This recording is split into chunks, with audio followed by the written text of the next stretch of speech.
Just to start, we want to show you a short film on our rehabilitation work, and Stefan will just explain what it is.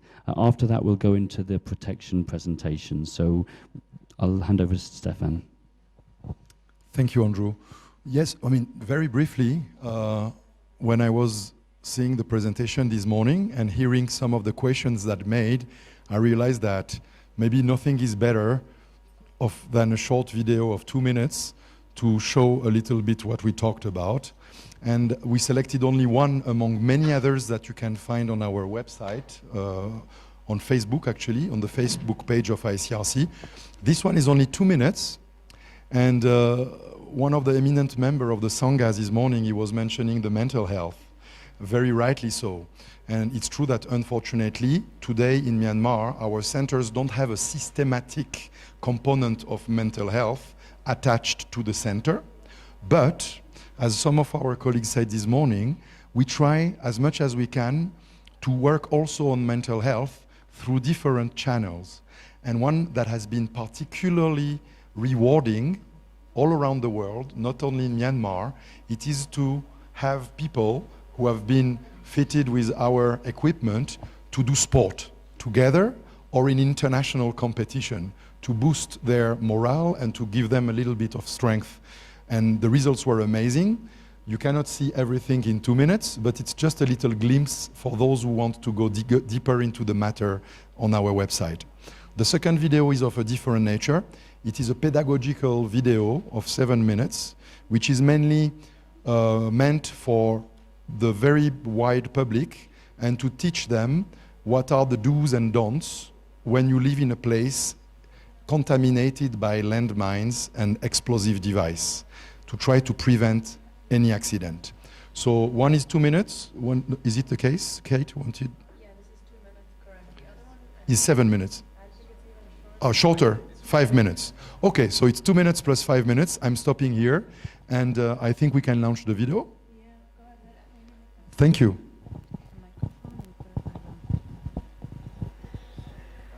Where's The first step in any process is to have the passion in your heart to do what you love. So, it's over here. referees and classifiers have come from all over Myanmar because they care and they love about the sport. My job is to bring that passion out on the court and on the sideline for each of us. Is this not on?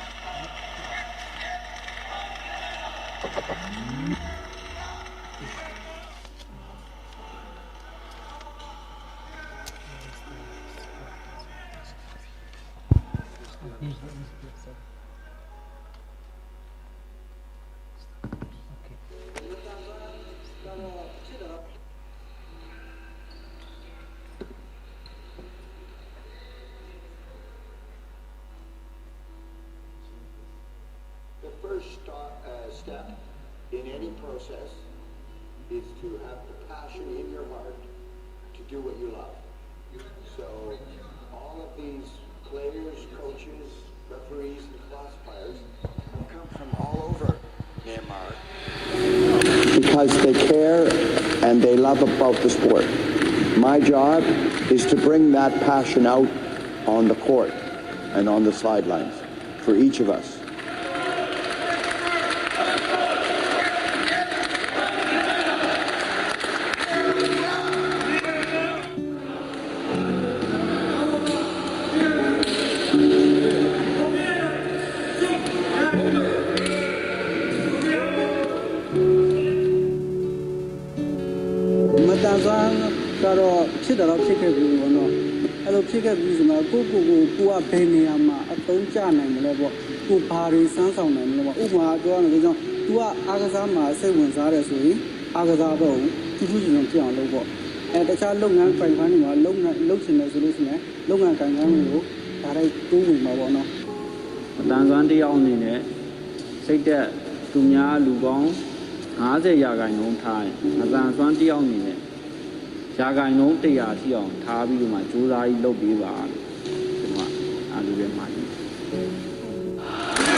So Andrew, who is very wary of time, and rightly so, tells me that we should keep the other video for maybe later, because he would like to go to the second item of the program.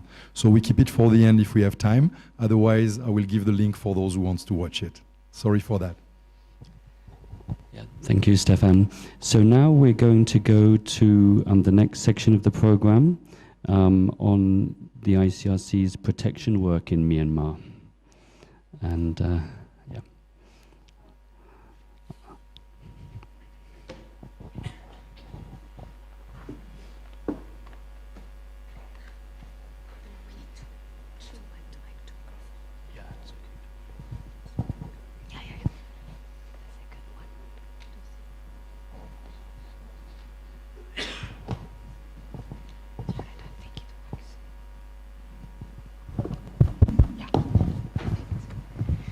Minglaba, ladies and gentlemen. I hope you had a good lunch. Yes. My name is Laura, and I work in the protection team in ICRC Chentong office that covers Eastern and Southern Shan. But we also work with ICRC office in Lashio with the protection team there, which cover Northern Shan. Okay, ကြွားရောက်လာကြတော့တန်ဃာတော်ရှင်မြတ်များအားလုံးကိုလက်ဆောင်မွေးရေးကောင်းရပြုအပ်ပါ၏ကြွားရောက်လာကြတော့လူကြီးမြတ်များအားလုံးကိုမင်္ဂလာပါလို့နှုတ်ခွန်းဆက်သလိုက်ပါတယ်ကျမနာမည်ကတော့အေးမြလို့ခေါ်ပါတယ်ရှင် So yesterday and today we talked about ICRC mandate and IHL rules, and now we will try to see how this fits into ICRC daily concrete work, and especially with what we call ICRC protection work. So we know that protection is not a word that is really common in Myanmar language. That's why we will start by trying to define what does protection mean for ICRC. So by protection, ICRC means that we work to ensure that all the parties of the conflict respect their obligations under IHL and take all the necessary actions to protect the civilian populations and especially to preserve the lives, the security, the mental and physical integrity and the dignity of the population that is affected by an armed conflict.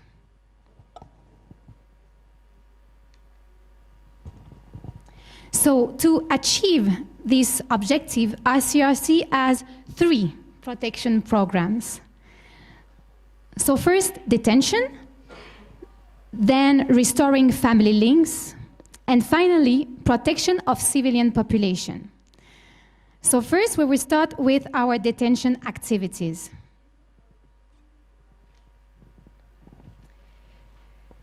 So detention activities are not meant for ICRC to talk with the detaining authorities about why people arrested. This is not ICRC mandate. ICRC is neutral, and we never express opinion on the reasons that led the detaining authorities to make arrests. ICRC mandate is really to focus on how the people are detained, and especially to make sure that the detainees are respected, treated with humanity, and are detained in good conditions. And for that, we try to understand the difficulties of the detaining authorities, and we try to help them to improve their detention systems. And this is something we do in many countries around the world. ဟုတ်ကဲ့ပါ ICRC ကတော့မြန်မာနိုင်ငံအချင်းထောင်ကို1999ခုနှစ်ကတည်းကတွားရောက်လေ့လာခဲ့ပါတယ် So when ICRC visits places of detention, our team assess and identify the needs of the detainees. Then our team talks confidentially with the detainees in order to hear about their conditions of detention, to make sure that they are respected, that they are treated with humanity. And then ICRC has a confidential dialogue with the detaining authorities to try to see which kind of activities could be implemented with our support to help them to improve the conditions of detentions for the detainees.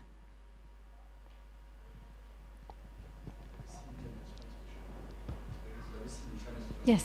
Yes. ဟုတ်ကဲ့ ICRC อ่ะဆိုလို့ရှင်ဖြစ်ကျမတို့ဒီအကျဉ်းထောင်တွေကိုကူညီပံ့ပိုးတဲ့အခါမှာလိုအပ်တဲ့ဆေးဝါးတွေလိုအပ်တဲ့ဈေးရုံသုံးပစ္စည်းတွေဒါတွေကိုကူညီပံ့ပိုးပေးပါတယ်ပြုပြင်မွမ်းမံဖို့နဲ့အခြေခံအဆောက်အဦတွေကိုလည်းစောင့်လုပ်တဲ့အခါမှာလည်းကူညီပံ့ပိုးမှုတွေပြုလုပ်ပါတယ် ICRC ကအကျဉ်းထောင်တွေကိုတွားရောက်လေ့လာနေစဉ်ကာလမှာပဲသူတို့မြင်တွေ့ရတဲ့အရာတွေသူတို့ကြားသိရတဲ့အရာတွေကအားလုံးဟာအတွင်းရင်းအနေနဲ့ထားရှိမှာဖြစ်ပါတယ်ဒီကျမတို့လူထုပြန်လဲပြောပြတာမျိုးတွေလုံးဝမလုပ်ပါဘူးအကျဉ်းထောင်အာဏာပိုင်တွေသက်ဆိုင်တဲ့အာဏာပိုင်တွေနဲ့ဒါကျမတို့ဆွေးနွေးတာဖြစ်ပါတယ်ရှင် In order to guarantee the dignity of the detainees, ICRC also helped them to restore or maintain their contact with their family members. ကျမတို့အစီအစဉ်၃ခုအကောင့်ထဲပေါ်ပါတယ်ရှင်ဒီအကျဉ်းထောင်တွေကိုတွားရောက်တဲ့အခါမှာနံပါတ်1အချက်အနေနဲ့ကတော့အကျဉ်းသားတွေကိုအဆက်မိသားစုနဲ့အဆက်အသွယ်ပြတ်နေတဲ့အကျဉ်းသားတွေကိုကြက်ချင်နေအကြောင်းကြားစာရေးခွင့်ရှိပါတယ်ဒီကြက်ချင်နေအကြောင်းကြားစာဆိုရင်အဖြစ်ကျမတို့မြန်မာနိုင်ငံကြက်ချင်နေတဲ့နဲ့ပူးပေါင်းပြီးတော့ဒီကြက်ချင်နေအကြောင်းကြားစာတွေကိုမိသားစုထံကိုပေးပို့ရတယ်မိသားစုကလည်းဒီအကျဉ်းသားကိုစာပြန်ရေးလို့ပါကရေးသားနိုင်ပါတယ်အဲ့ဒီပြင်မကဘဲနဲ့ကျမတို့ဒီအကျဉ်းသားတွေလွတ်မြောက်လာတဲ့အခါမှာသူတို့ချစ်ခင်တဲ့မိသားစုတွေထံကိုဘေးကင်းလုံခြုံစွာပြန်ရောက်ရှိဖို့ရေးခီးစိတ်ထောက်ပံ့တာမျိုးတွေလည်းပြုလုပ်ပါတယ်ဒါအပြင်အကျဉ်းသားမိသားစုဝင်တွေကိုလည်းအကျဉ်းသားကိုတွားရောက်တွေ့ဆုံနိုင်ဖို့ခီးစိတ်တွေကူညီပံ့ပိုးတာတွေလည်းပြုလုပ်ပါတယ်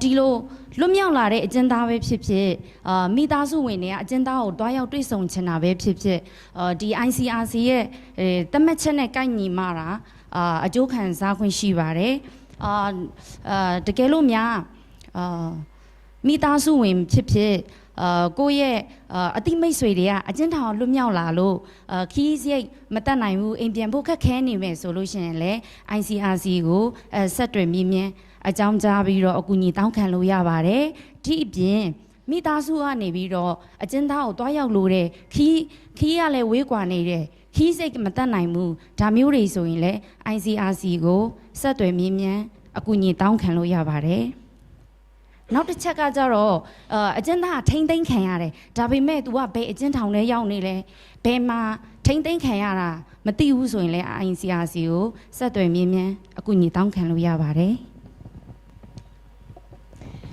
So we just saw that with EMIA that ICRC helps the detainee to maintain or restore contact with their family members. And this is also something we do with the rest of the population. So there are situations in life where families, they lose contact between each other.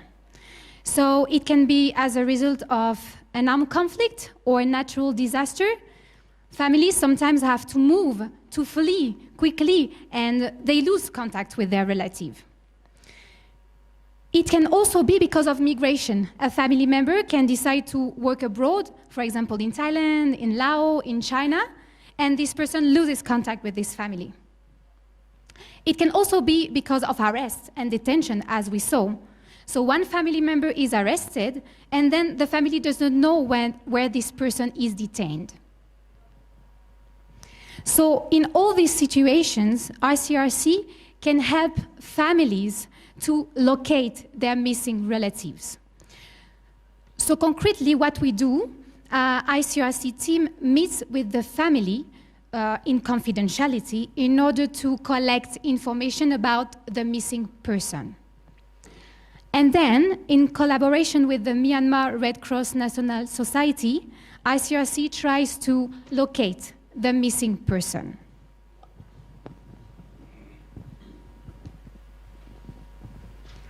2020ကနေပြီးတော့2012 January လကနေစပြီးတော့ဒီနိုင်ငံခြားမှာပေါ့နော်တခြားနိုင်ငံမှာတွားရောက်အလုပ်လုပ်ပြီးတော့မိသားစုနဲ့အဆက်အသွယ်ပြတ်နေတဲ့သူများရှိခဲ့ပါကလည်း ICRC ကိုဆက်သွယ်မြင်းမြန်းအကြောင်းကြားလို့ရပါတယ်နောက်တစ်ခုကကျတော့ဒီ2015ကနေစပြီးတော့ဒီစစ်ပွဲကြောင့်ပေါ့နော်မိသားစုတွေကွဲကွာသွားခဲ့မယ်ဆိုရင်လည်း ICRC ကိုဆက်သွယ်မြင်းမြန်းလို့ရပါတယ် ICRC ကနေပြီးတော့သူတို့နဲ့ပတ်သက်တဲ့အချက်အလက်သတင်းတွေကိုရှာဖွေကောင်းရှာပေးနိုင်ပါလိမ့်မယ် So maybe you are in these situations indeed, or maybe you know someone that is in this situation. So please, in this case, you can give the contact details of ICRC to this person, or you can also refer the case to us. But when cases are referred to us, we want to highlight here that after we deal directly with the family, in order to guarantee the confidentiality, we don't work through intermediaries.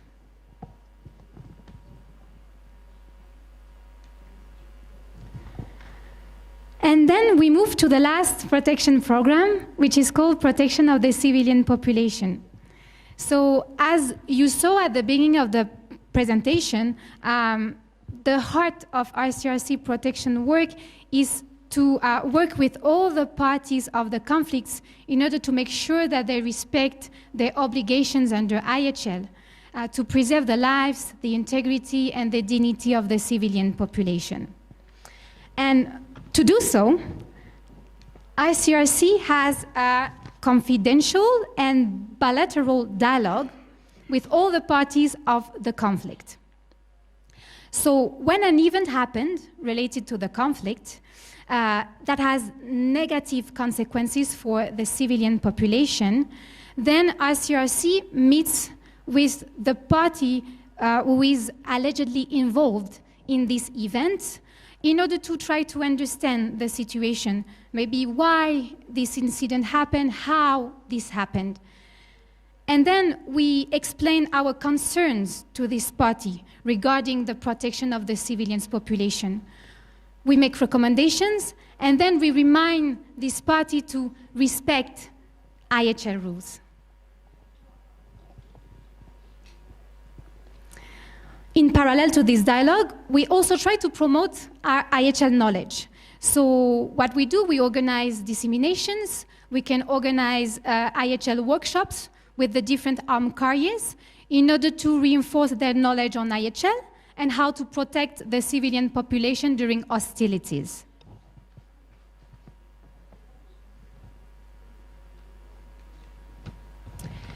Another way of protecting the civilian population is also to provide direct assistance to the communities and the families that are affected by the conflict.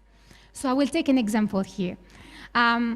If during a clash or shelling a family loses a family member, or they have their house damaged due to the situation, then ICRC can financially support this family in order to help them to recover from this event. We also talked about our physical rehabilitation program earlier, and so we saw that ICRC provides assistance to landmine victims. So for landmine victims, ICRC also can support financially the victims of landmine incidents.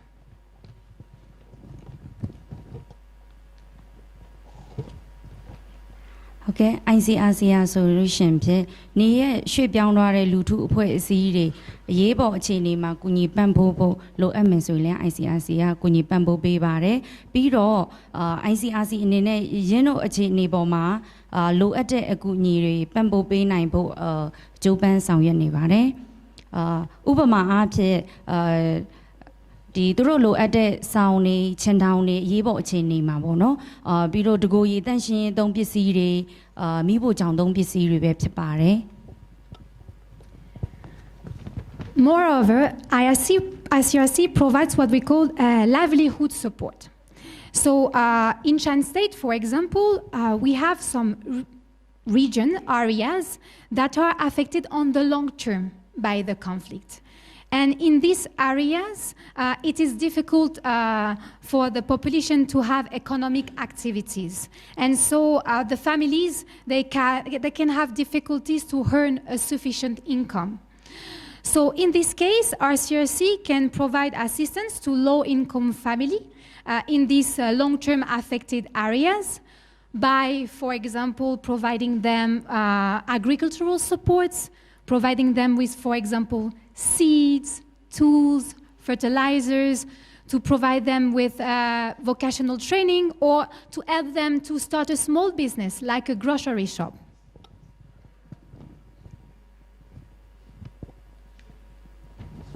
And finally, we have mentioned it a bit yesterday, ICRC also supports the communities that are affected by the presence of landmines and other unexploded ordnance. So in that case, ICRC organized with a local partner, but also the Myanmar National Red Cross Society, information sessions for the communities to teach them about the safe practice they can have in these mine-contaminated areas. ဥပမာအားဖြင့်ဒီလူထုတွေကိုဒီစီကိုတွားရောက်ပြီးတော့ဒီမြေမြုပ်မိုင်းအန်ဒီရဲ့အသိပညာပေးတွေနဲ့ပြီးတော့မပေါက်ကွဲသေးတဲ့လက်နက်ကန်အကျွင်းကြံလက်နက်အကျွင်းကြံပစ္စည်းတွေကိုကွဲပြပြတီးဖို့အသိပညာပေးတွေကိုပြုလုပ်ပါတယ်ရှင်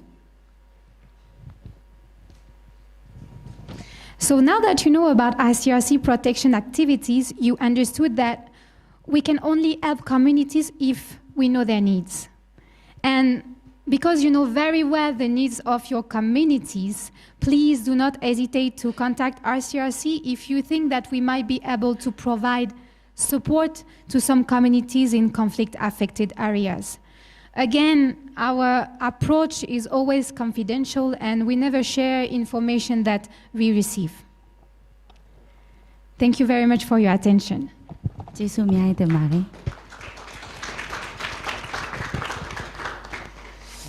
So, we are available if you have questions now. You can start. Yes, we have a first question. I would like to ask, would you also teach like those girls, females? For example, so far, have you encountered problems of like the rape issue? So how you handle, if they are pregnant, so how you handle the things. Second question is, did you like give them education on self-protect? Maybe they can take some pill to prevent if they know that something would happen in a short time. Okay. This one is indeed a very important question because the issue of sexual violence is indeed something that you unfortunately can hear about in all the conflicts in the world. A few years ago, we have decided to try to pay a little bit more attention to this problematic. But it's true that it's probably one of the most sensitive issues of all the issues we try to tackle for many different reasons. One is a bit of a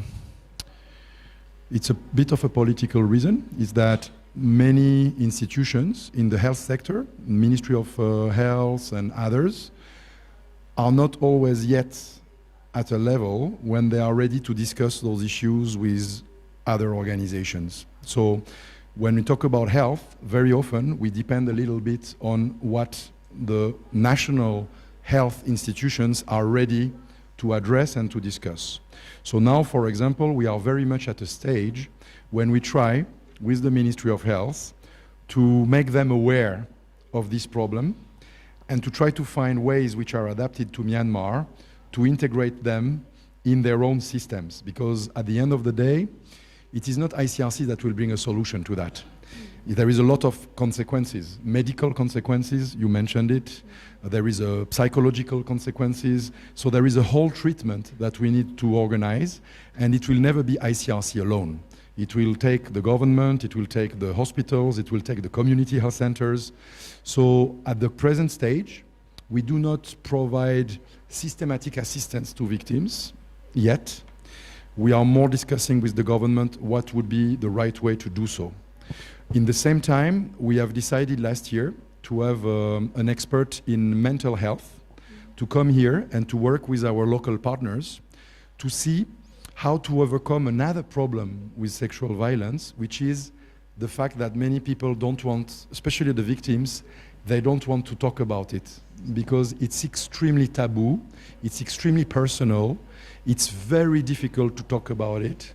And the first step before even talking about the treatment, it's to build the trust with the person. So we are now working together with some health professionals on what would be the best way to identify the case and to make them able to talk about that at the right place with the right person, because nobody really can talk about that openly with anybody. It's very sensitive, and the local culture is something we need to really take into account. Do you have the data for this kind of cases at the moment?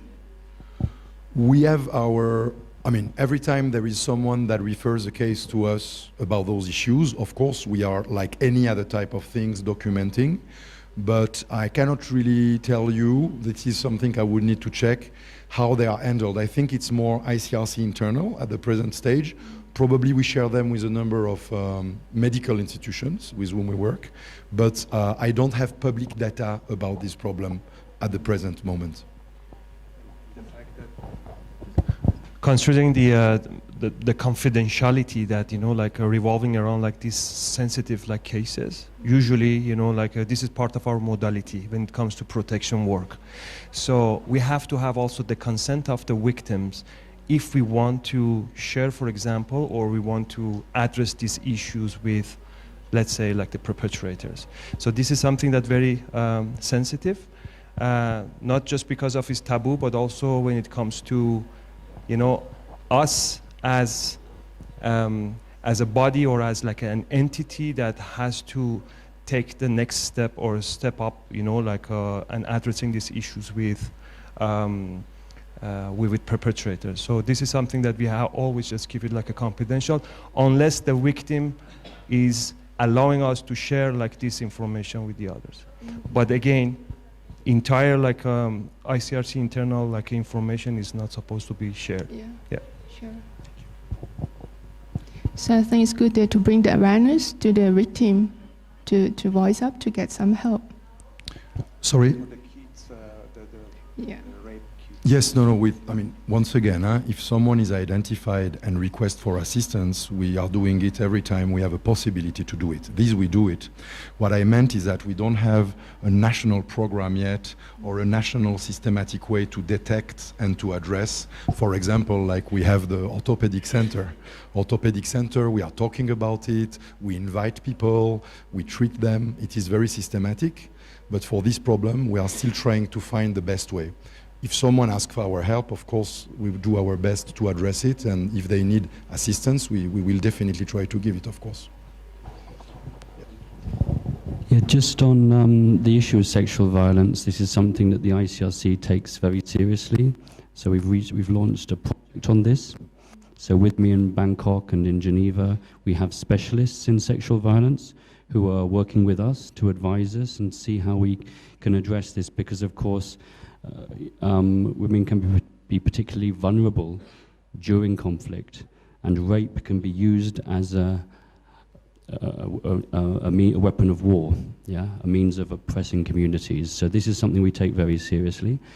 And during our conference in Sri Lanka, we had a session on sexual violence, also from a Buddhist perspective, where we brought together the ICRC's sexual violence experts, together with some leading Buddhist scholars. Professor Kate Crosby is taking a lead on this project. You may know her from King's College London, so she's very much involved.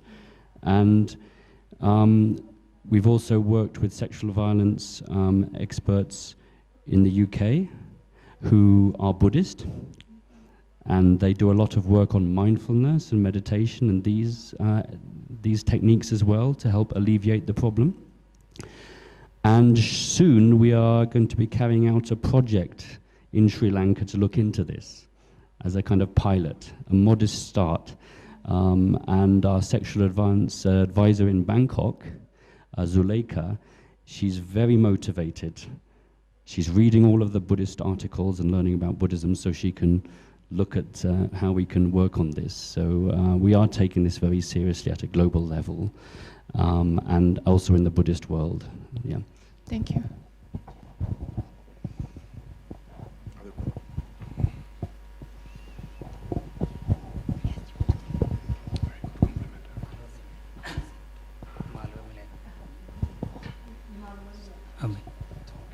ICRC ရဲ့ကာကွယ်ရေးစောင့်ရှောက်ခြင်းဆိုင်ရာအစီအစဉ်တွေအလွန်ကောင်းပါတယ်နော်။ဦးစင်းသိချင်တာကတော့ထောင်ဖောက်ပြီးပြေးလာတဲ့ပုဂ္ဂိုလ်တစ်ယောက်သို့မဟုတ်လက်နက်ကိုင်ဖွဲ့စည်းတစ်ခုကနေထွက်ပြေးလွတ်မြောက်လာသူသို့မဟုတ်တပ်ပြတစ်ယောက်က ICRC ကိုလာရောက်အကူအညီတောင်းမယ်ဆိုရင်ဘယ်လိုကူညီပေးပါသလဲပေါ့နော်။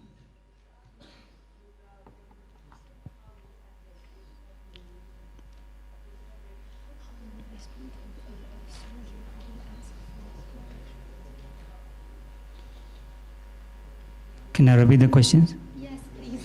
Okay. If you don't mind, I heard Okay, only the last part. ထောင်ဖောက်ပြီးပြေးလာတဲ့ကျင်းသားတစ်ယောက်သို့မဟုတ်တက်ပြေးอยู่နော်သို့မဟုတ်လက်နက်ကိုင်အဖွဲ့အစည်းတစ်ခုကထွက်ပြေးလွတ်မြောက်လာသူတစ်ယောက်ကအကူအညီတောင်းမယ်ဆိုရင်နော် ICRC ကိုအကူအညီတောင်းမယ်ဆိုရင်ဘယ်လိုအကူအညီတွေပေးပါသလဲ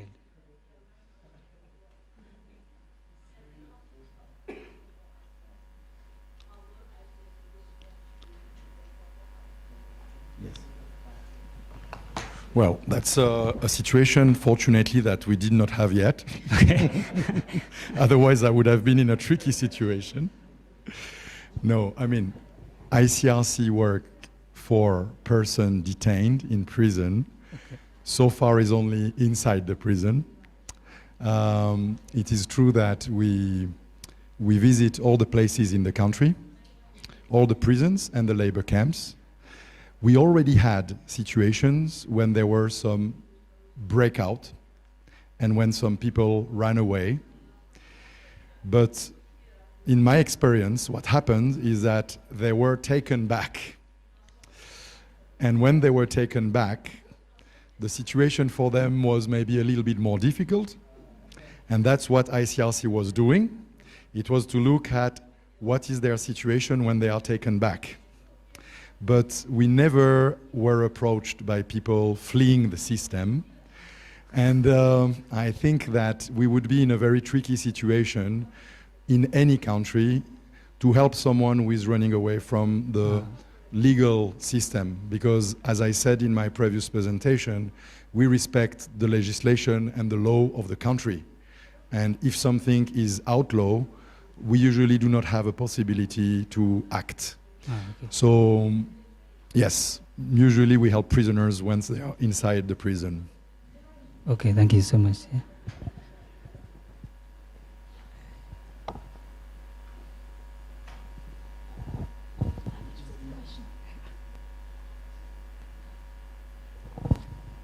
I'm going to ask Myanmar to understand clear. ICRC ကဘယ်ဖွဲ့စည်းမှကိုစားမပြုဘူးဆိုလို့ရှိရင်ဘာကိုကိုစားပြုလဲအဲ့လေးတစ်ချက်ဟိုအစောကြီးကလေးကမေးဖို့မေ့သွားလို့ပေါ့နော်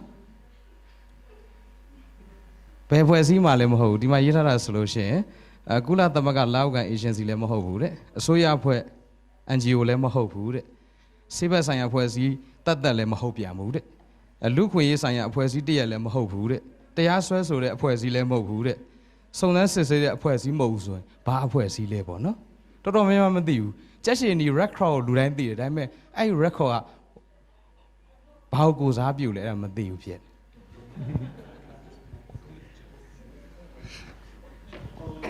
Yes, I mean, we can start with a joke apparently from Andrew, and I will give the serious part afterwards.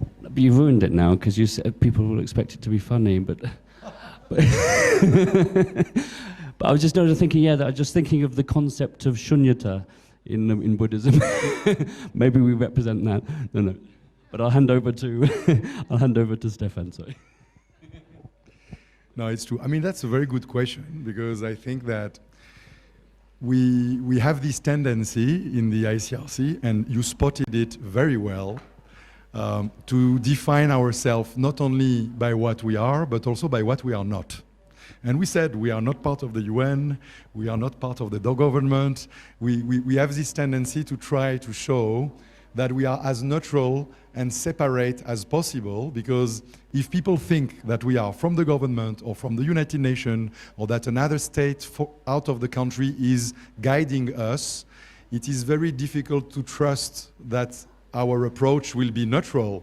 People will say we are manipulated by a foreign government, or we are working with the government of the country.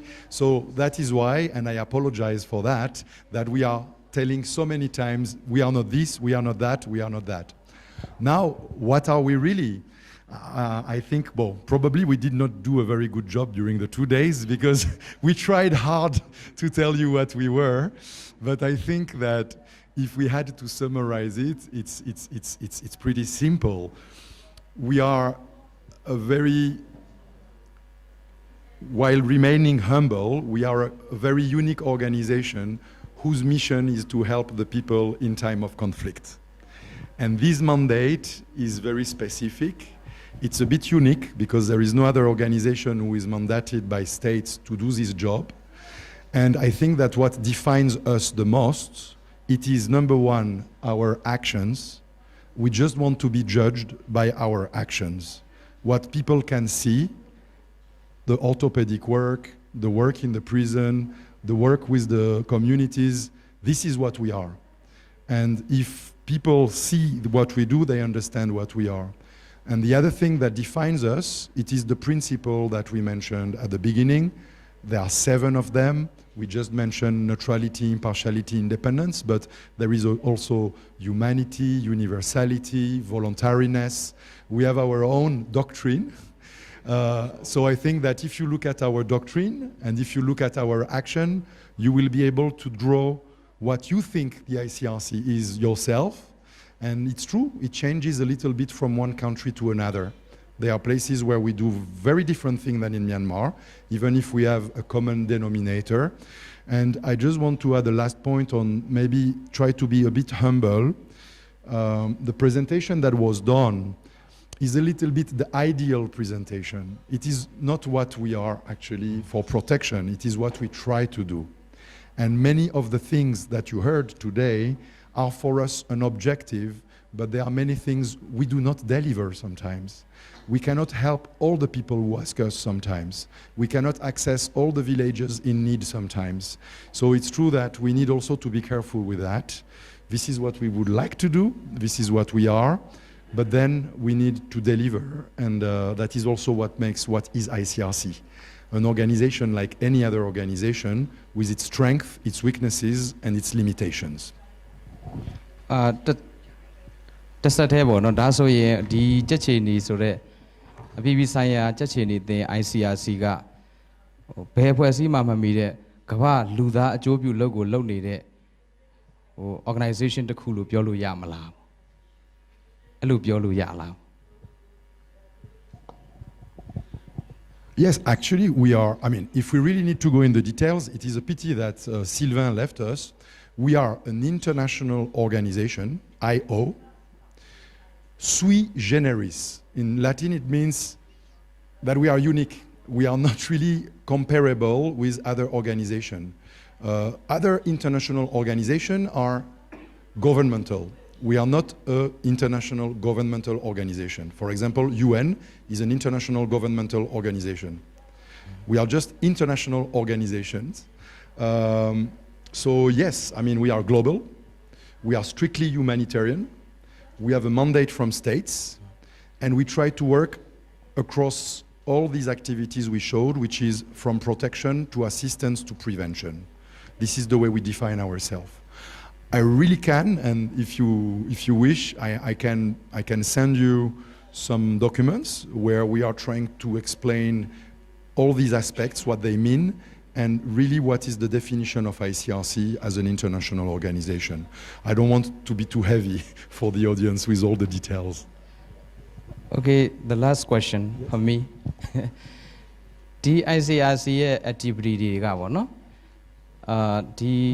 Asha developing country developed country or Mashiulabo, Lonely Daribo. The Romania Piala Lucia was a no duera, or Asha Vaima, who lawyer deal with duerebo, my Western solution, a European no baroma or Shilabo. Africa Maro duere, Managabio, Asia Mashide, Africa Mashidebo.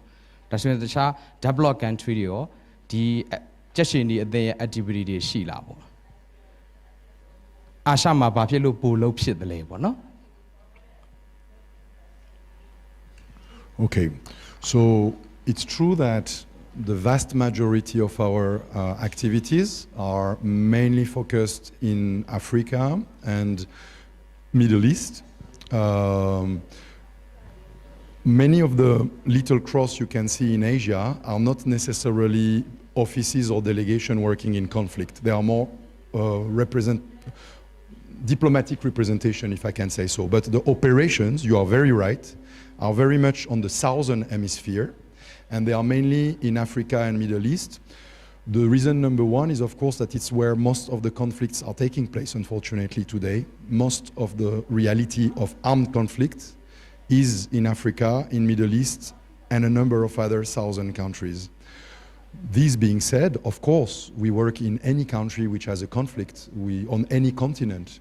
For example, today, one of our biggest operations in the world is in Ukraine and in Russia, for example. That's one of the biggest conflicts that you can find in the northern part, let's say, of the hemisphere. We had exactly one of the very big operations that we had some years ago, but of course, with the situation improving, we are now back to normal. It was in Serbia and in Yugoslavia in general, in Bosnia, so all the countries of the Balkans knows very well the ICRC as well. So it's true that we have less activities in northern countries, but if there is a conflict, for example, like during the Second World War, I think you would see a totally different map. ICRC was in Germany, was in France, was in any country of Europe where there was the conflict. So for us, it does not matter. We would always work everywhere we can work if there is a conflict. Thank you.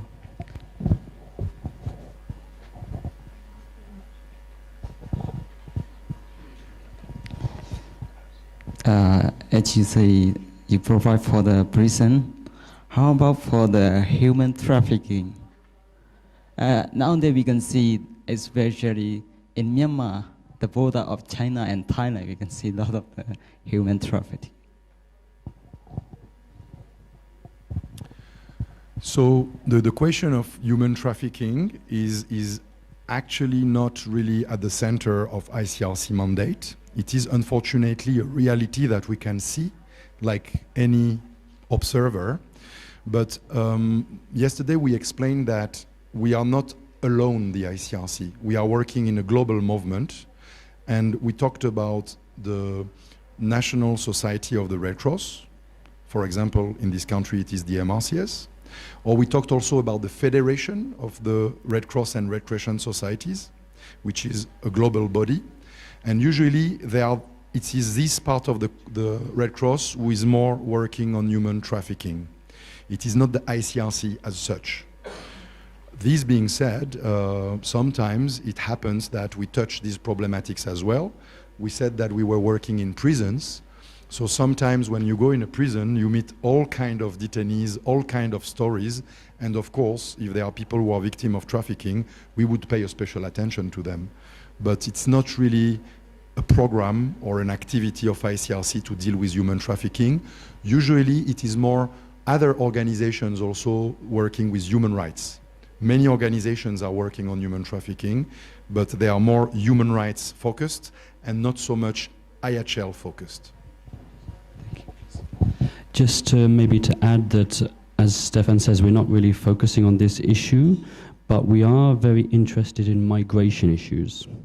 So we have a regional advisor in Bangkok who deals with this, and we're looking, of course, at all of these migrations, some of them that are caused for economic reasons, some of them due to conflict as well, and human traffickers take advantage of this. So this is something we're very much involved in. We've been very much involved with the migrant crisis in this region, also in Europe, in Greece, where we have an office. So it's something where it's not a central part of the mandate, because this is also dealt with by agencies like UNHCR and these agencies, but we do something there to try to address this issue, also because it can also relate to conflict and to protection issues. People are separated from their families, they lose contact. We use our RFL networks worldwide, globally, to try to put people together. So this is very much part of our job. So there's a bit of an intersection with what you say. Thank you. One question. Okay, my question is the point to your presentation. So you mentioned there's support to the people who really need it. For example, for small economy or small businesses. For supporting in this point, you support in short term or long term, or by monthly or yearly? Okay, this question.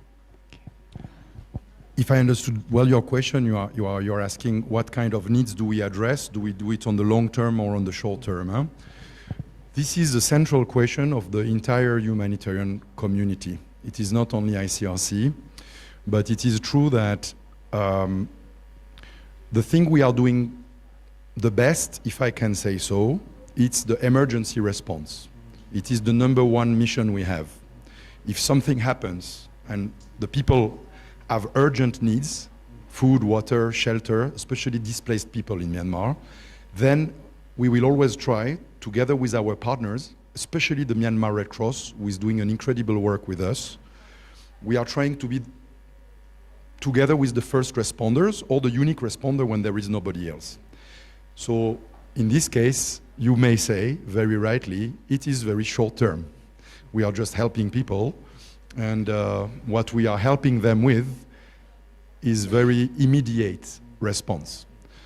Now, I was saying it is a big question for us. It is, how do you do when the person, for example, is displaced during 6 months, 1 year, 2 years, 7 years sometimes? So here, you cannot only just help people with emergency assistance. They will ask you more. They will ask you, how can I have a livelihood? And that's why we mention sometimes we try to give cash to people to start a small business. Some people want to do agriculture, even if they are IDPs, they want to cultivate. So we will try to give them seeds, fertilizers, and agricultural projects. Some people say, what about the education of my kids? And here we don't do education, but maybe with the money they can generate with our project, they can pay for education. So more and more, we try to address longer-term effects. In our ICRC or humanitarian jargon, we call it the effect of the protracted conflict. It is this conflict which is very long. It's not a one-day conflict or a one-year conflict. Today, you have seen the map of the conflict. In the 10 biggest operations of ICRC in the world, we have 70% of the country where we have been for 30 years. It tells you a lot about the length of the conflict. Normally, you would expect we go in, we go out. But we sometimes, Afghanistan is a perfect example. We were, at the time of the Soviet, already helping the population, and in 2020, we are still there. So we need to think long term, and we are learning how to do this a lot by listening to the communities, because they know better than anybody else what they need and how they can be helped. So it's very different from one country to another. Thank you for your quick answer. Thank you. Okay, well, if there are no further questions, then we'll move on to the next session. Thank you. Is there one very quick question? Or Maybe just very quick one and a quick answer from, yeah. Just. I would like to ask the question in Burmese. ပထမမေးမဲ့မိကွန်းက human trafficking မိကွန်းဖြစ်ပါတယ်။တူသွားတဲ့အတွက်ကြောင့်အခုမေးစရာမိကွန်းကတကယ်တော့မရှိတော့ဘူး။ဒါပေမဲ့ဘယ်သူမှမမေးဘူးဆိုရင်မိကွန်းတစ်ခုမေးချင်တာကလာဂျန်နီဆိုတဲ့ဖွဲ့စည်းတစ်ခုကိုကြားလိုက်တယ်ပေါ့နော်။ Yeah. လာဂျန်နီနဲ့အခုဒီက ICRC နဲ့ဘယ်လိုမျက်ဆက်ဆက်မှုရှိတယ်လဲ။ဒါမှမဟုတ် function ကဘာတွေကွာတယ်လဲ။နောက်ဒီနှစ်ဖွဲ့ကရောအဖွဲ့အစည်းတစ်ခုရဲ့အောက်မှာရှိသလား။အဲ့ဒါလေးပေါ့။နောက်ဆုံးမိကွန်းလေးပါ Okay. Thank you very much. Good question. I'll ask Stefan or somebody to answer very quickly. Very simple. Red Cross and Red Crescent are part of the same global movement. We have the same 7 principles, and usually we have the same type of activities all across the world. Why a cross, why a crescent? We can talk about that separately because it's a long story, but I can just say that the first national Red Cross in the world that were created 150 years ago, they used the cross. And when the movement started going globally, in other countries, some Muslim countries didn't like the cross. Because the Red Cross remind them the Crusades and the fight between Christian and Muslims. So for them, this was not good. So some people in the 1920s, and I think the first national society was Turkey, they say, can we use another emblem? And our people then said, okay, and they choose a crescent.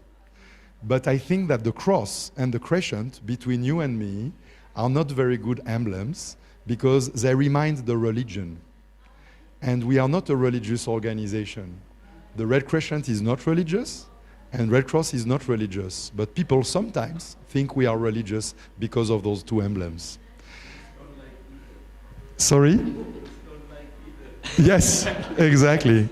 So to finish on that, we created a new emblem 10 years ago in an international conference that we can use instead the cross and instead the crescent. It is a crystal, but nobody uses it because nobody recognizes it. Some people say it's better to keep the cross and the crescent, otherwise people don't know. But if we want to use another one, we have one, and legally speaking, we can use it. It's quite funny actually. We were in Afghanistan. We asked the Taliban one time, are you okay? Should we use the Red Cross or should we change it to the Red Crescent or something like this? Because we were having difficulty. They said, no, stick to the Red Cross. So, okay. Yeah. Okay, well, thank you very much for all of your questions. Thank you to the presenters from our protection team for that very interesting session. So just for our final session before the closing ceremony, and I think perhaps, okay, we have some guests arriving. But just before the closing ceremony, we're now going to have half an hour to revisit some of the discussion that we had this morning, because there were a few pending questions. So we're going to address some of them together right now.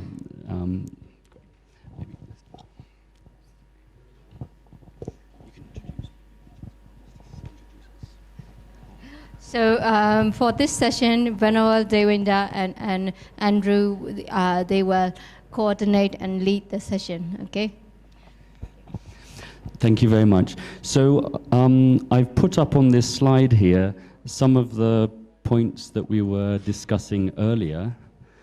And I think there was one pending question this morning from Dr. P. And she was asking, we were talking about all of these challenges that you face in your communities in armed conflict situations.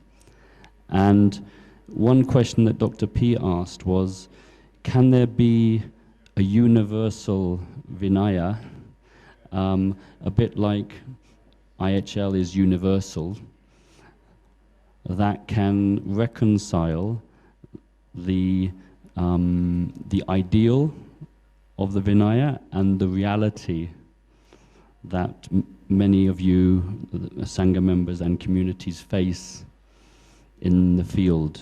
We heard many stories about when armed groups come to the monastery and we have to make these difficult decisions.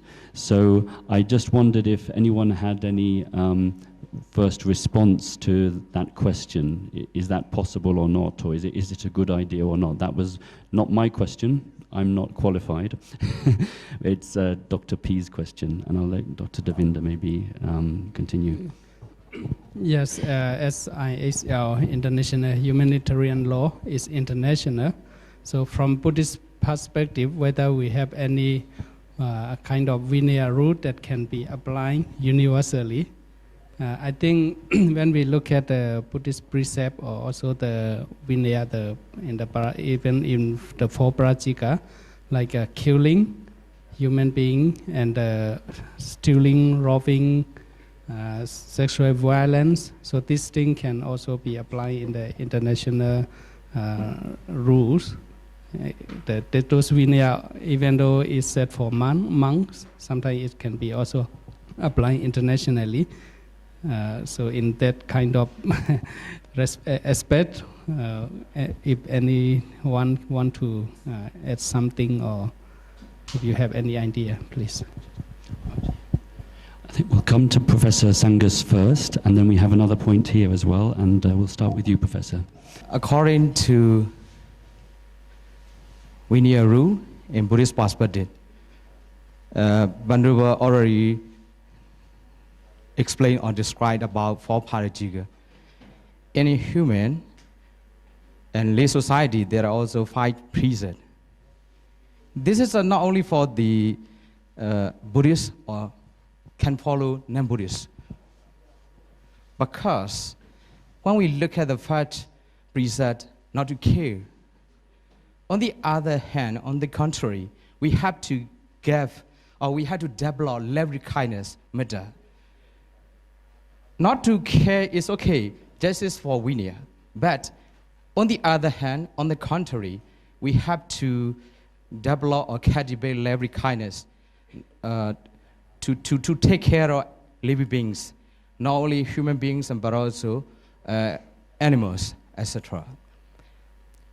This is a practically aspect we can cultivate the loving kindness. This is one thing. We call Samma Kambanda, right action also. We can apply right action according to the Buddhist perspective. And also, concerning with the uncomplex Samma Ajiva, right livelihood. It's a very important nowadays for our communities and for our society, because we need to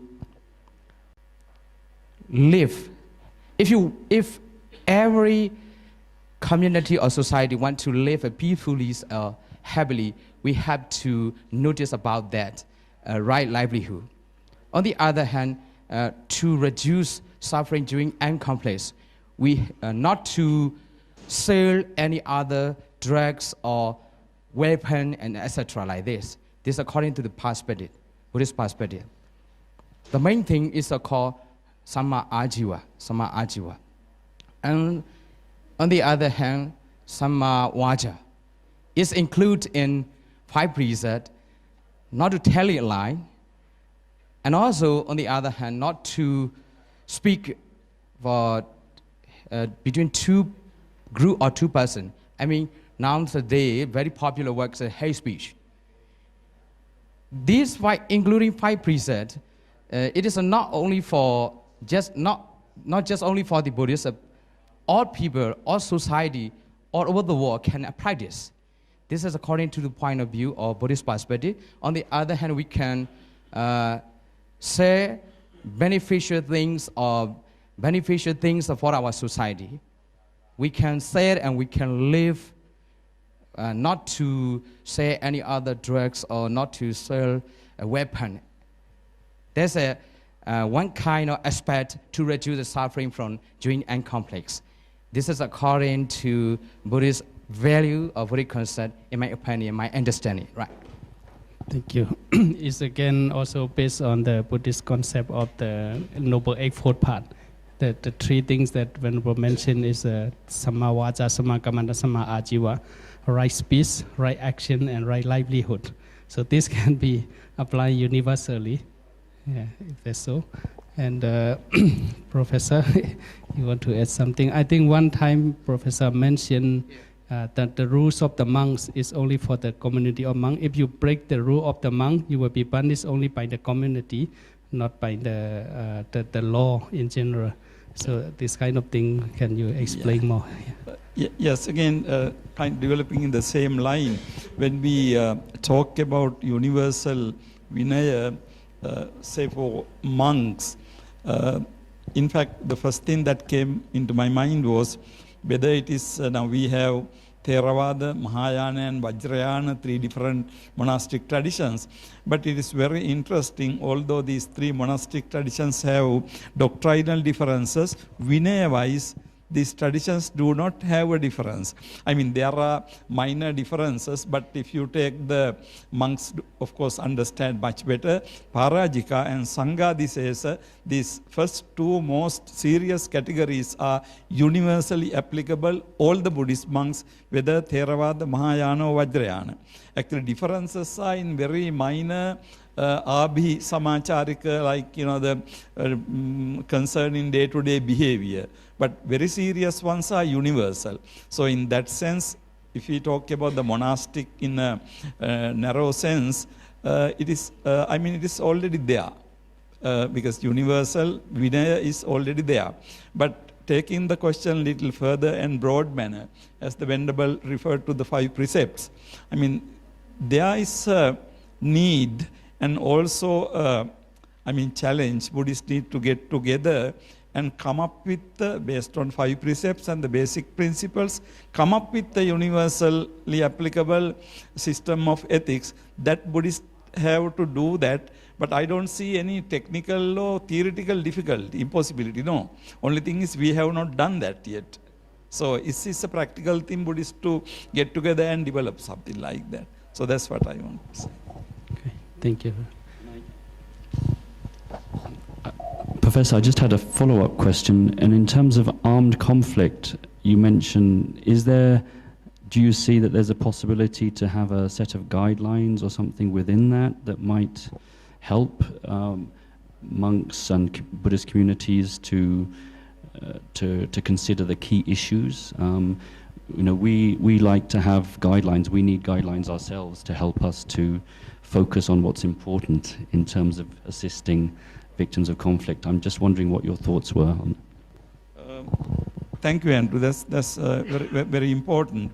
Now, from our discussions yesterday, we kind of noticed my story about the Bodhisattva in the skill it means example, like, there are certain cases we need to be discussed and be clearer, because, that need is there.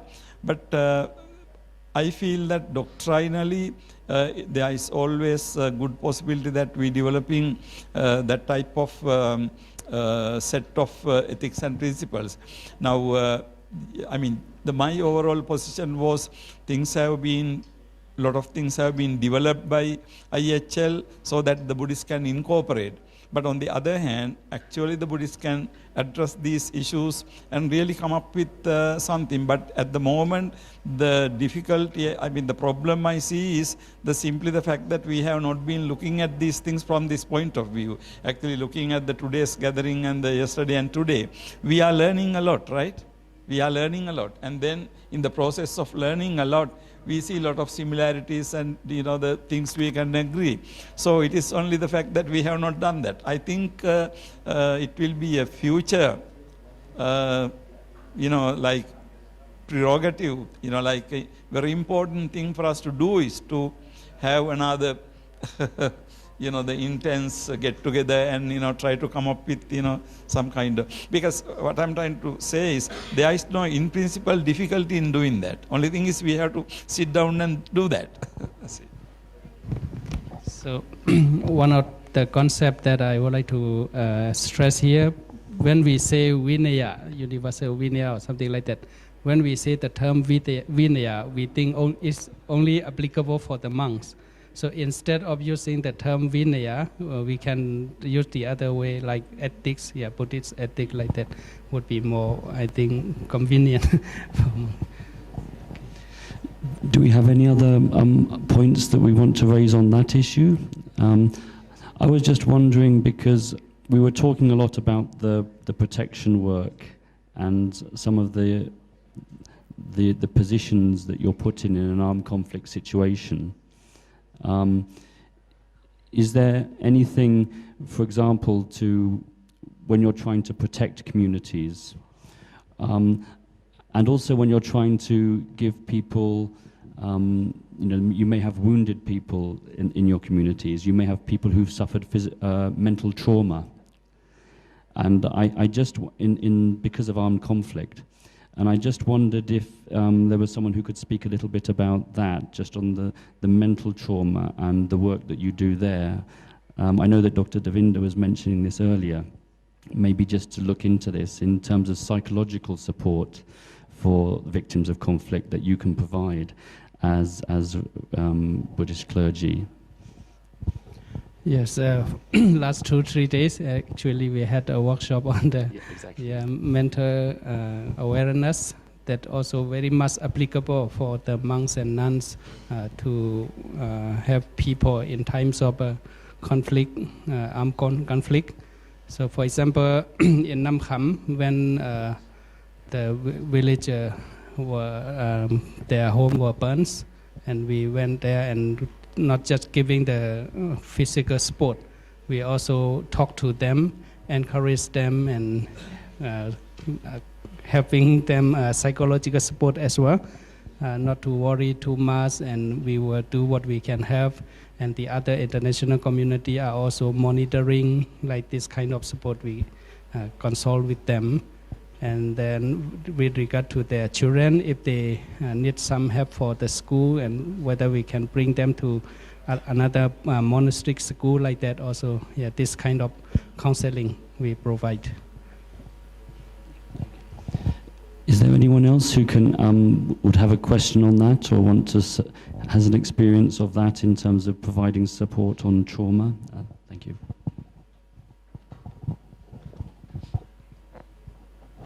In Myanmar, the Tadana Hemaro, Pongyi, Yaha Wudome Soye, Uoma, Suya Wontan de Yoga, O Asuya Quimbu Mum Yabene Twilight, Yaha Pupim Yawusuri the Kupa, Sida Bono. So the ICRC Nenevole. Taunggyi ma javi do Taunggyi tinibi. Ti Dhamma no, Taunggyi javi do Taunggyi tinibi. Tapi tu kijo ni le. Dua Taunggyi ma yang lu thuai la, ko thuai la da bole. Ai ko thuai la vi do dua chi piat ni bi. So do, di do mya tu di ICRC si ma la vi do kunyi tong ke ye. Elu kunyi po, kun la mia pe ne la, elu mio ya do.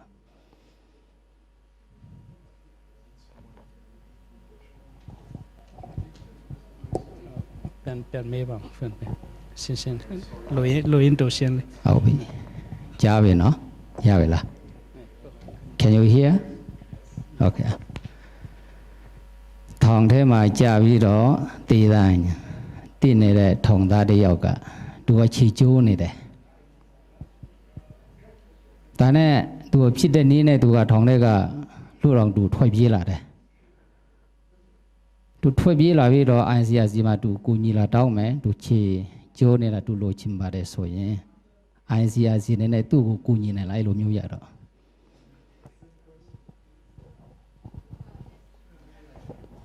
Thank you very much for this very difficult question.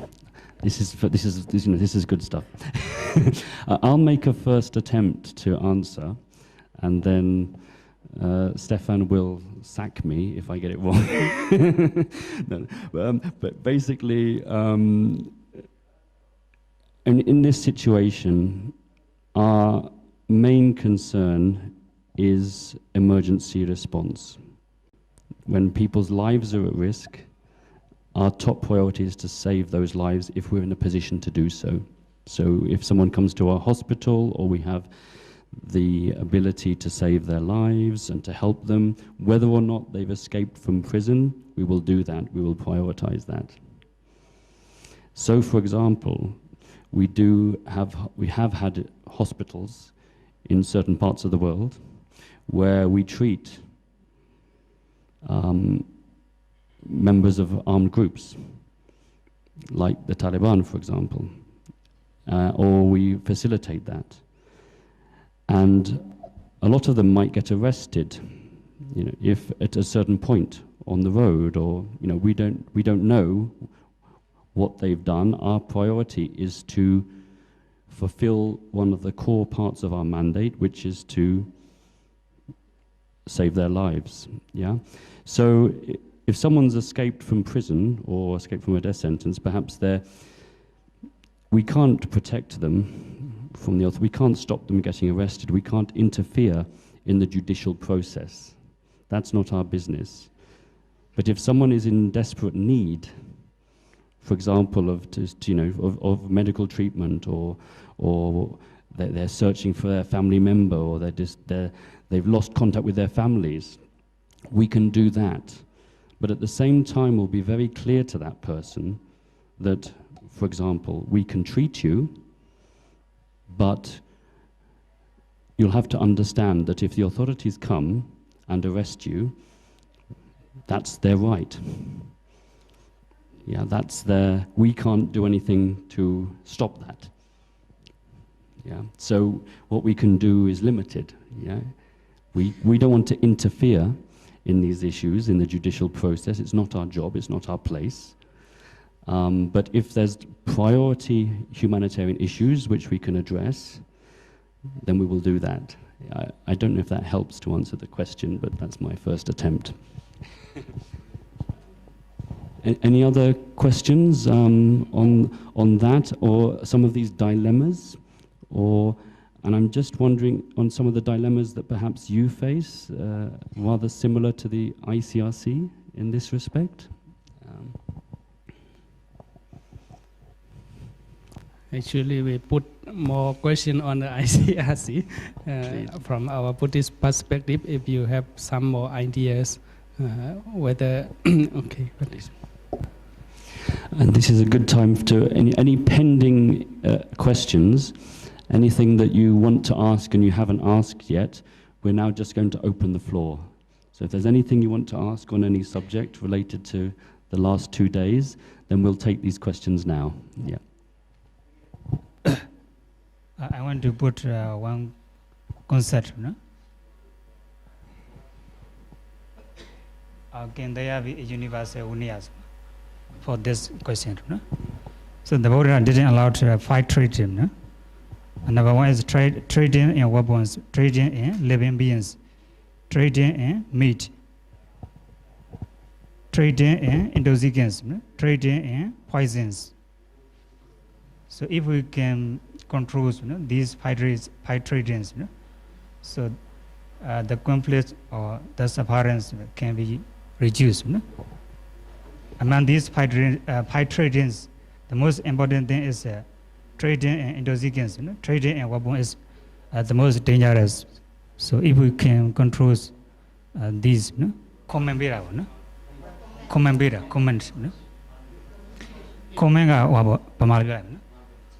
Comment biraga waba myezo byasenga di kongwe mu nga myu ko ma myu ge bu no number 1 garo lenat de yaung we bu no number 2 garo lura tadawa ri yaung we jin no number 3 garo ada nga ri yaung we jin number 4 garo mu ye se rat de ayat desa sa ti ko yaung we jin no နံပါတ်5ကတော့စိတ်ဒီကြောင်းဝဲခြင်းပဲနော်အဲ့ဒီ5ခုကိုလူအများပါလိုက်နာနိုင်မယ်ဆိုရင်ပဲနော်ခုနကပြောတဲ့ conflict တွေပဲနော်ပဋိပက္ခတွေရောနေလိမ့်မယ်လို့ထင်ပါတယ်နော်ဒါမြတ်စွာဘုရားရှင်ရဲ့တရားတော်တွေမှာပါတဲ့ဟာကိုဦးဇင်းကပင်စကနိပတ်ထဲမှာပါတဲ့တုတ်ကို concept ကိုတခါကြီးတို့သိအောင်လို့ပြောပြတာပါနော် No, thank you very much. I think that's a very important point. If I'm correct, and Dr. Dorinda will correct me if I'm wrong, this relates to right livelihood. Yeah, right livelihood. And the prohibition on the arms trade in particular, you mentioned, is very relevant to this discussion. And that's something that, Buddhism for 2,600 years has had a prohibition on the arms trade. And of course, this is not part of IHL. There's nothing like that in IHL. We accept the reality of conflict. We don't address these issues. So this is an example of where Buddhism goes beyond IHL.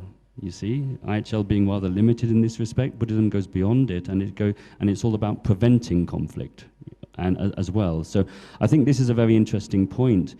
And when we did our conference in Sri Lanka last year, this was one of the points we wanted to discuss, but we didn't receive any papers on it yet. We didn't receive. So if somebody here or wants to write or research on that, we would be very interested, for example. So this is a very interesting question. I'll let Dr. Dorinda say something as an expert, and maybe Stefan wants to. Do you want to come in as an expert, and then we go to Stefan? Yeah. Actually, what the Venerable mentioned about is concerning with the Buddhist ethic. Actually, not the Vinaya. Is for the lay people, the ethics for the lay people. Yes.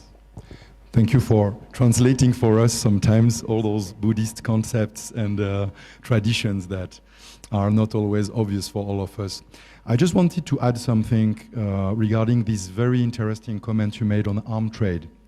I learned from you during these past 2 days that arm trade was a very specific topic present in the tradition of Buddha, and I was so surprised and positively impressed by that. But like many other topics we discussed, I think it's interesting here in terms of what we could explore for the future, because actually the ICRC is very active to promote international treaties to limit the trade and the use of certain weapons. We talked a lot about Geneva Conventions and additional protocols, but there is a lot of other treaties which are meant to limit the use of certain weapons. I will just give one example.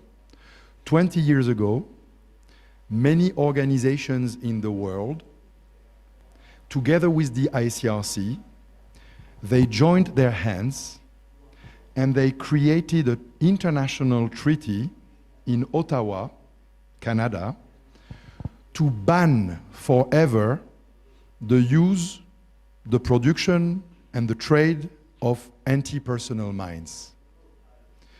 Because many countries in the world realize that the use of mines is absolutely unacceptable, because it will affect some people's life forever. And even when the war is over, the mines are still in the ground. So many organizations, including the ICRC, decided to create a treaty. And the good news is that in the past 20 years, many states accepted to sign this treaty, and they stopped producing, using, and trading this particular type of weapons.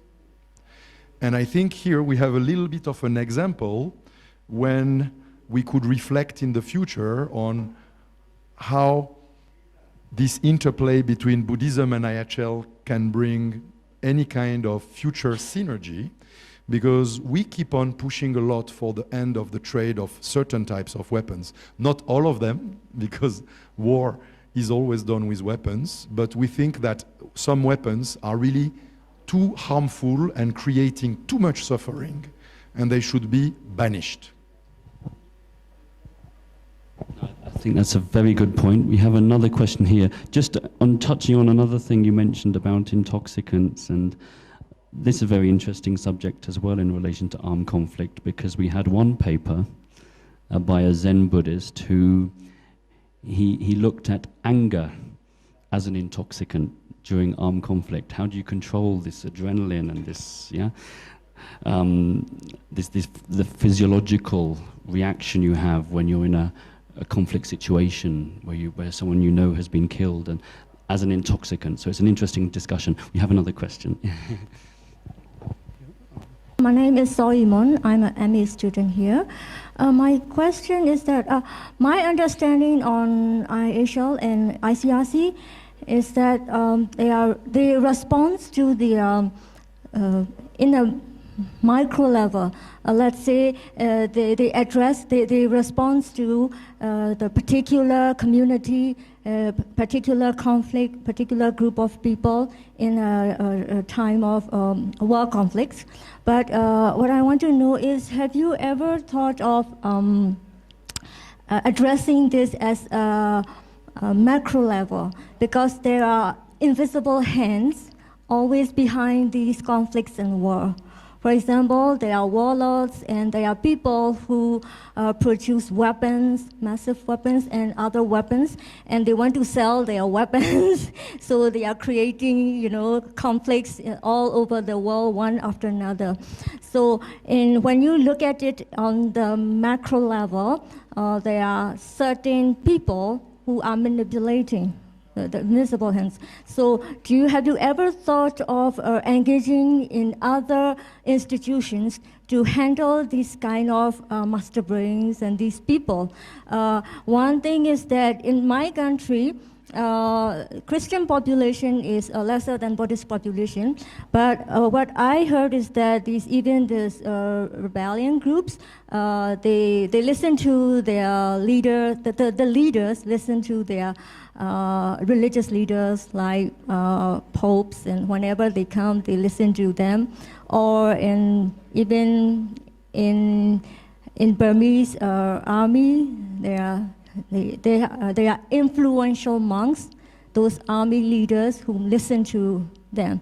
So I think religious leaders take a very important role. And have you ever thought of engaging with these leaders to address these invisible hand issues? Sorry, my question is too long. No, it's very good question. It's a very good question. You were asking at the beginning, do we think about it? To tell you the truth, we think about it every day. The problem is that we need to always come back to the basics. ICRC mission is based on a mandate that was given by the states of the world. All the states of the world, they gave ICRC a mandate. And this mandate is written in the status of the Red Cross and the Geneva Convention. And we cannot do anything else but what is written in this mandate that was given to us. So I fully agree with you. It looks like ICRC is only working on the consequences of the conflict, on the suffering created by the conflict. And it is a bit frustrating because we would like all of us as human beings to address the root causes, visible and invisible. The problem is that it is not what we have been mandated for. And many of the issues you are talking about are traditionally considered as the strict territory and authority of the sovereign country. If you want to talk about economy, if you want to talk about drug trafficking, if you want to talk about law enforcement, if you want to talk about peace process, this is the authority of the government and of the sovereign government to manage those issues on its own territory. And sometimes, when it is not possible to do it at local level, you have the United Nations, which are other states, who are also trying to address global problems and invisible problems also. But for us, I must recognize our mission is limited to help the people in the middle of the conflict as much as we can with the communities and in partnership with our partners from the local Red Cross, here, for example, the MRCS. Thank you very much, Stefan. Maybe we take one or two quick questions, very quick and quick answers. I would like to ask, like, for example, if after the armed conflict, if the area is secure for the Sangha member, because from the impact of the conflict, the armed conflict, people are maybe losing their family member or have trauma, so they need counseling. So if the place is secure for a Sangha member to visit and give counselor to them from day to day would help to recover more fast. Yeah. Because they are under depression, I don't think they will come to the monastery and to tell about this thing. Maybe this is a question to ask one of our Sangha members, because do we have any answer to that question in terms of being able to this is a suggestion, is if we could give our service during this hard time, because for me, I think that we give a Dhamma talk to the society in the peacetime.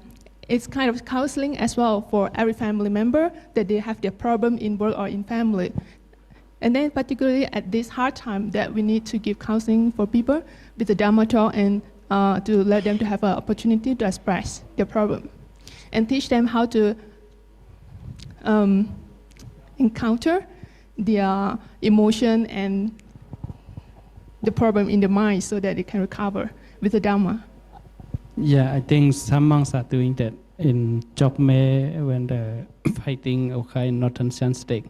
Many the displaced people come to stay in the monastery, and at night time, evening, maybe after their dinner, then they all gather together in the Dhamma hall, and the monk give them a talk and even tell some story, joke to the children and also for the adults.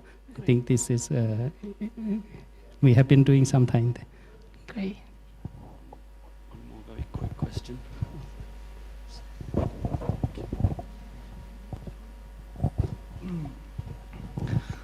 I'm going to the point on the Vinaya. According to the Padimokkha, the Buddha said that Samako hi Sangho Samo Dhammano Aviva Dhammano Eko says Eko de so pasu viharati. This one point is also, I think, can be applied. This the Vinaya is a universal law.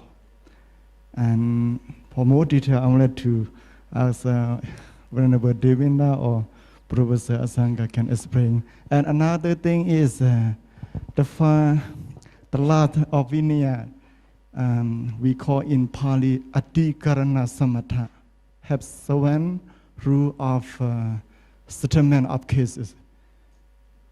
So this one is also, I think, we can apply for the law.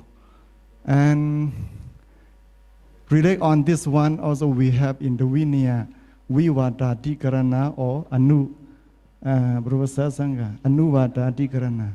So in this case, okay, how is your point? How is your idea?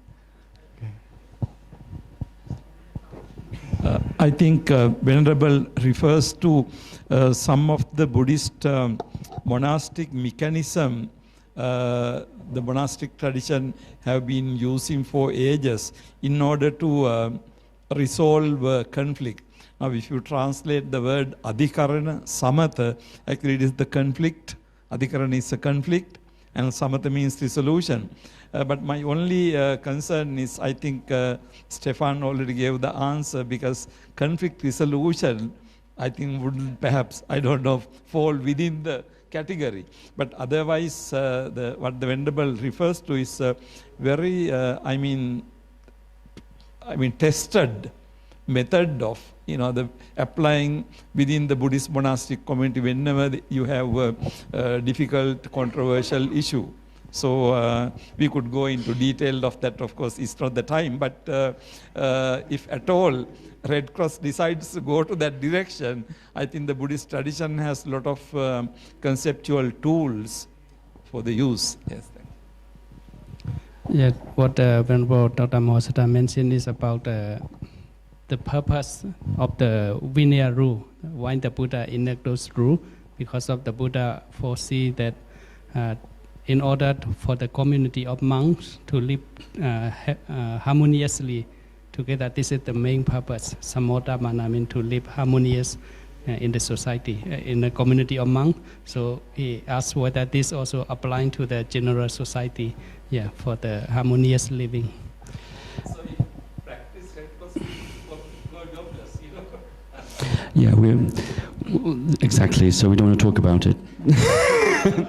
Okay, that's a good way to finish the discussion, because we don't want to go there. I will now hand over to Dr. P for the closing ceremony. Thank you. Thank you so much for your contributions. Thank you.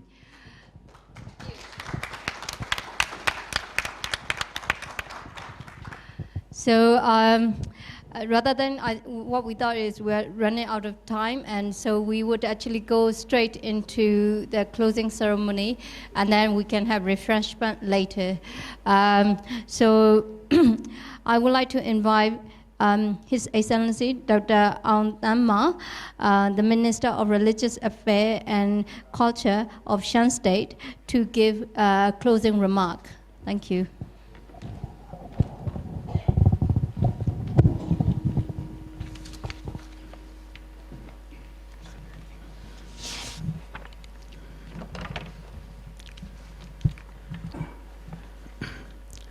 Venerable members of the Sangha, distinguished guests and scholars, ladies and gentlemen.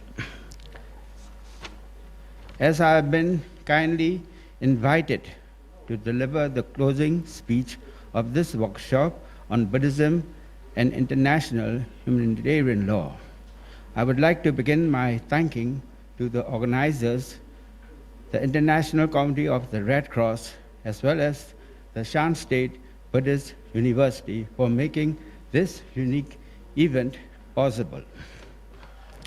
It is indeed reasonable for me to begin with an appreciation of those who have contributed to this series of talks from different perspectives and from different backgrounds. Because to the best of my understanding, the appreciation of others people's work, other people's ideas, other people's hardships is an indispensable tool when it comes to building mutually supportive relationships. If human beings would not be capable of understanding ideas they do not share, human society would collapse. Events such as this one, where experts in the field of Buddhism and humanitarian law can meet and discuss pressing issues of our society, are truly precious. Of course, talking is not enough, but without a wholesome discussion and without proper information, right action cannot be taken. It is not unknown to most of you that Myanmar has had in the past and still have problems that are related to ethnicity and religion. The first step towards solving those problems is acknowledging their existence. It is also important to foster certain ideas or perhaps ideals regarding what it means to be human. In this regard, I believe that the contribution of Buddhist culture is crucial. For the Buddhist conception of human life is critical and realistic, but also optimistic in that it teaches how to overcome suffering. No one can deny that human life all over the planet is full of suffering. Whatever it is, physical suffering or mental suffering, that one cannot discern, that suffering, it is suffering. More often than not, physical and mental suffering are also intertwined, that one cannot distinguish them. For instance, recently, with the outbreak of the coronavirus, the physical suffering of the sick has combined with the mental suffering and distress of fear and anxiety. This is obvious to all of us, but what to do? It is also obvious that the solution cannot appear spontaneously, magically, in the eyes of humankind every time a conflict arises.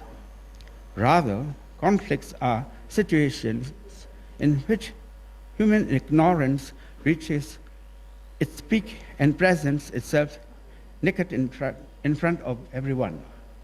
Because are not conflict and ignorance two parts of the same phenomenon? I'm not entirely sure about that modern thinkers will say about this, but according to Buddhism, the answer is yes. Therefore, if our goal is to avoid human suffering, the way to achieve it is to develop knowledge and understanding. It is easy and requires no effort to understand the views of those who are similar to us. The problem is to understand the views and situations that are different. All conflicts, including armed conflicts, begin in the confused mind and hearts of the human beings. By celebrating workshops such as this one, I'm certain that we contribute to the dialogue that shall dispel ignorance and spread right knowledge. And through right knowledge and understanding of different views, we shall overcome any physical or mental pain. I hope this is not the last time that we meet here, and that collaboration between the International Red Cross and Buddhist institutions can grow over the years. May I thank you all once more on behalf of the government of Union of Myanmar and also behalf of government of Shan State. I wish you all the success in the difficult tasks that you are courageously determined to carry out. Thank you very much.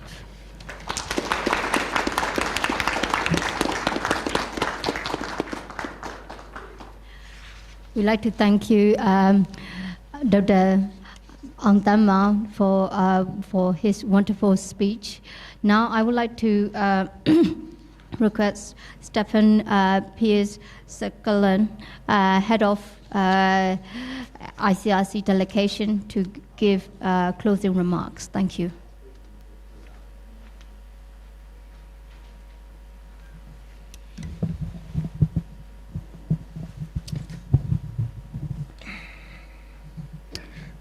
Venerable monks, nuns, esteemed scholars, dear minister, dear chairman of the Shan State branch of the Myanmar Red Cross Society. It's very difficult to say a few words after a speech like the one of the minister, which I think really summarized everything that I would have said, and probably in a better way than I would have done it. So I will keep my words very short.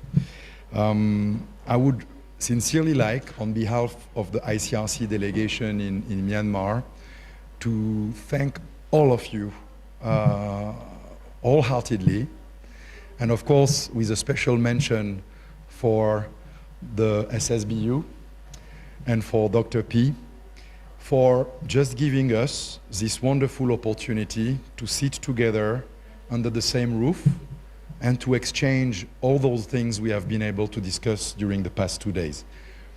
I personally learned so much, and I think it's the case of most of my ICRC colleagues.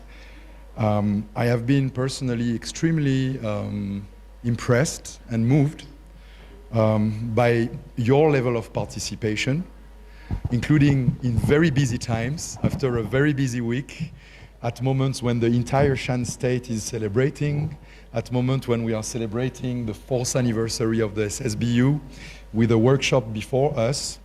I am really impressed of the level of participation, of the level of the discussions, of the arguments that were shared in this room during the past days, and once again for that I would like to say thank you very much. If there is only one thing that I would take away from these 2 days that we spent together, it is the profound conviction that this discussion somehow needs to go on, because there were so many things that we discussed during those 2 days, and which showed that by just exchanging our personal and collective experience about armed conflicts, we showed that there are many things we can learn from each other, and ultimately, of course, our organization in its own way, and the Buddhist community on its own way as well, can definitely do better maybe to reduce the suffering of the people who are impacted by the effect of conflict. So for that, I would like to thank you very much, because I think that for us as an international organization, there are so many things we need to understand from you to do our job better. And not understanding Buddhism in Myanmar is just impossible. We need to better understand what is in the heart of people and on their mind, to then be able to address their problems in a more efficient way. And that's why I will really wish that we can go on with the SSBU, but also through other channels, these very fascinating discussions that we had.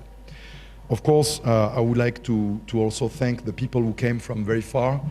I think that we had one person at least coming from Sri Lanka who really made a big difference here, and it was really incredible to listen to what we heard. I was glad that our conference on Buddhism and IHL in Sri Lanka a few months ago was a real enhancer of the discussion we could have here in Myanmar. And as we said a few days ago, or yesterday, there are new events, for example in Chiang Mai, that we will organize soon to continue this discussion and to see how we can reinforce and strengthen our relation. So thank you very much. The doors of ICRC in Yangon, in Chengtong, in Lashio, in Myitkyina, in anywhere else in the country are always open to any member of the Sangha, to any person belonging to the Buddhist community.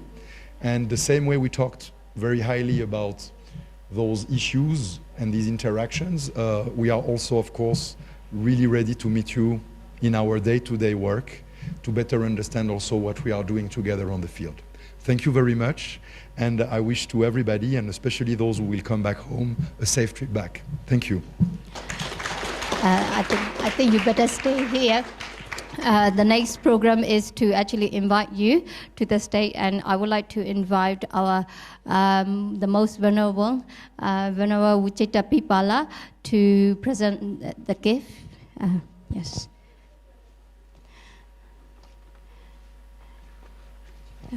On behalf of SSBU and the team to ICRC, we would like to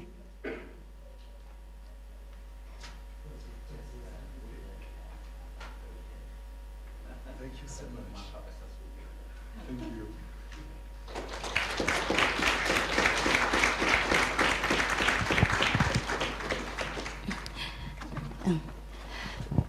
And next, I would like to invite Professor Asanga to receive a gift from SSBU. It's always nice to get something from this.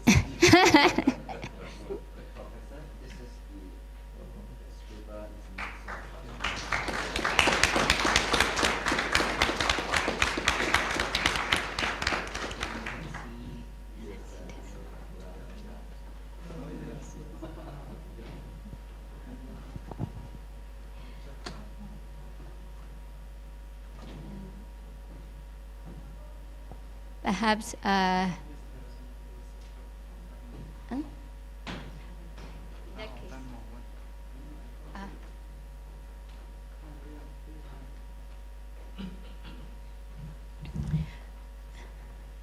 And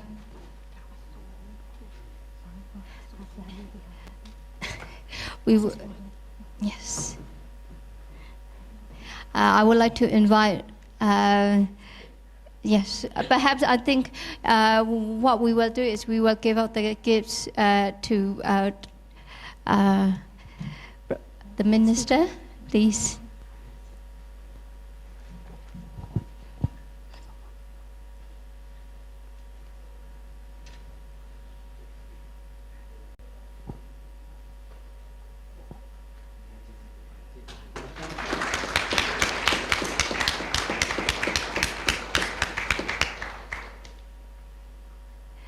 And finally, I think we will, as according to the plan, we will finish the whole ceremony and the whole workshop by reciting some chanting. Okay.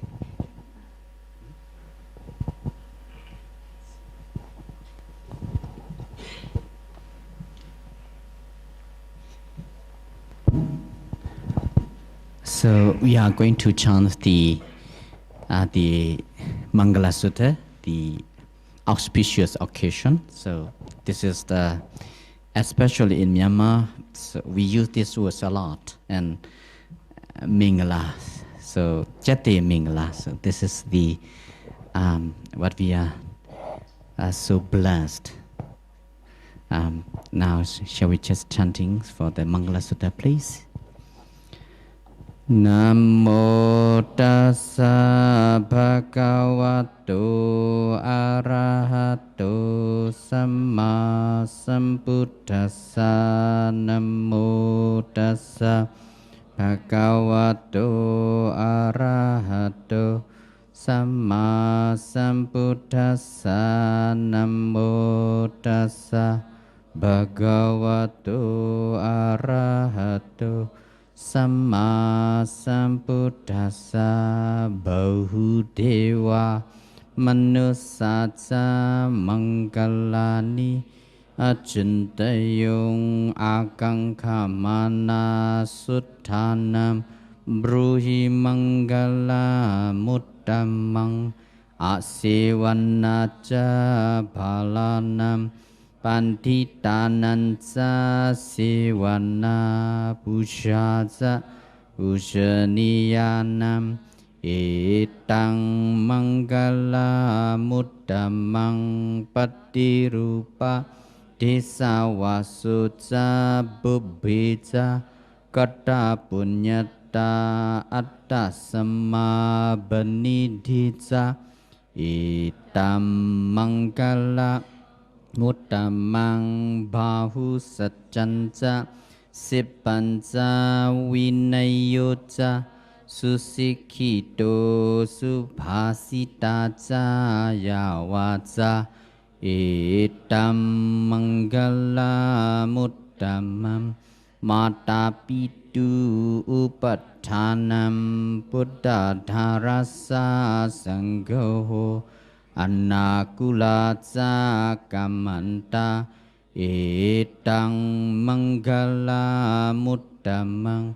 Dhananca Dhammacuriyaca Nyatakananca Sangho Anavachani Kamani Etam Mangala Muddamang Arati Virati Papa Majapanaca Samyamo Appamadotsa Dhammesu Etam Mangala Muddamam Karavotsa Nivatotsa Santutthica Katanyuta Kalena Dhammasavanam Etam Mangala Muddamam Khantica Suvacasata Samanananca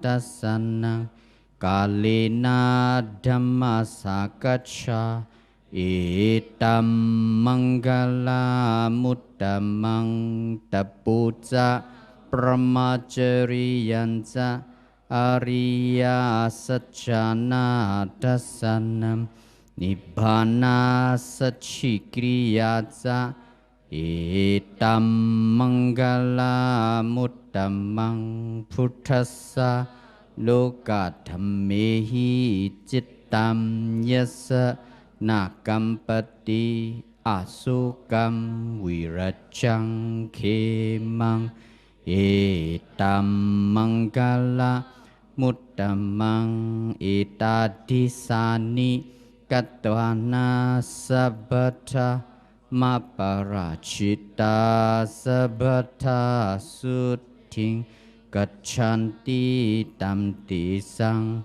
Mangala Muttamang.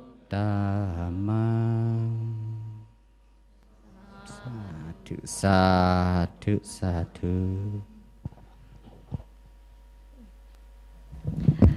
Thank you very much. I just want to say a big thank you to the ICRC team here and for all the participants and also our academic committee members as well as our SSBU team, including the admin team who's been supporting from behind, and without everyone here, this event like this, not just this event, but the previous events as well, wouldn't actually happen.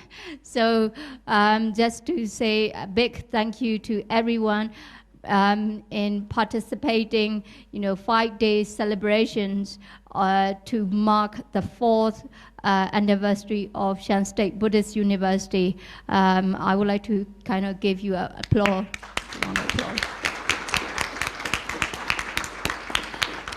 The next item on the agenda is group photo. So I hear that ICRC is also keen on group photos. So we will have, SSBU is very keen on photos as well. So